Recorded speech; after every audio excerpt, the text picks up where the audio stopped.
Joyce Myoka, Director, Gender Development, Children's Services and Labor in the Great County of Kakamega County under the leadership of His Excellency Fernandez Barasa. Ideally, access to Mexican platform, having come on board in Kakamega County, we have seen a lot of significance in building, strengthening multi-sectoral approaches geared towards bumping sub-county technical working group in addressing issues of GBV, especially targeting women.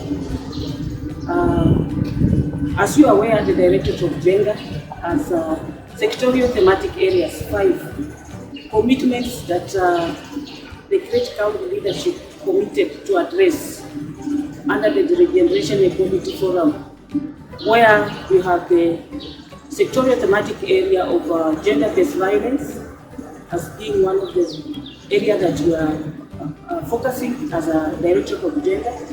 We have the socioeconomic and financial inclusion, we have women in leadership and decision making, and women in peace and conflict resolution and male engagement.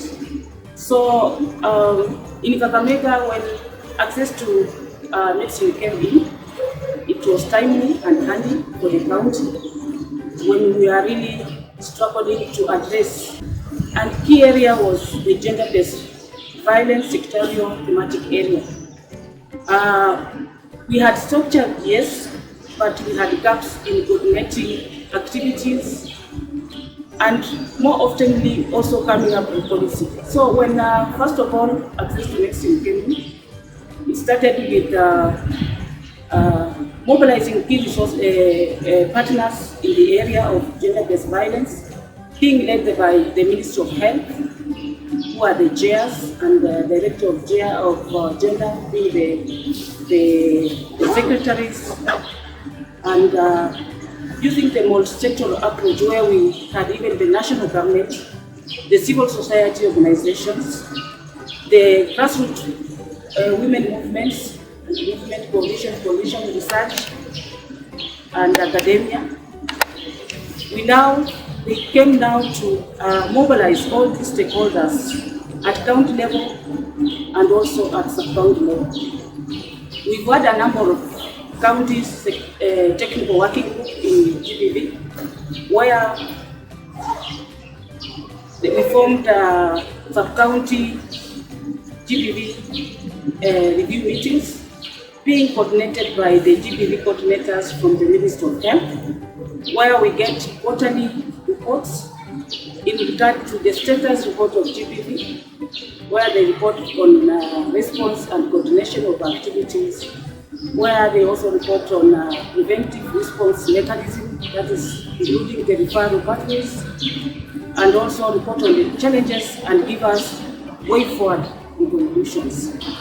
Alongside that, we even came up with a sexual gender-based control and management policy, where we've walked the journey with access to medicine platform.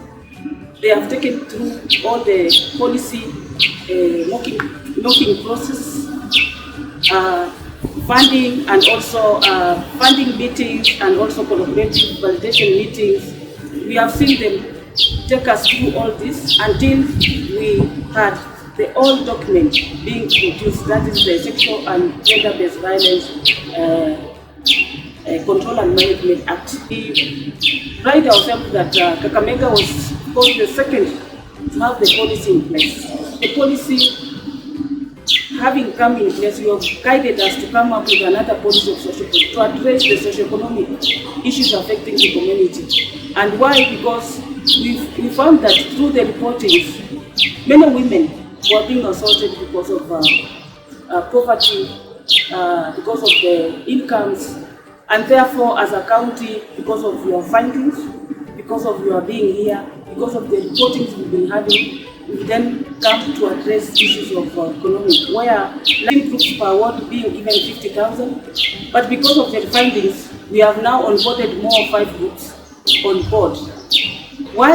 Because we want to avert GBV issues emanating from those sub-counties. Because of the findings, I've just gone there to now strengthen also the sub-county and strengthen the GBV sector working group so that they can avoid the GBV issues.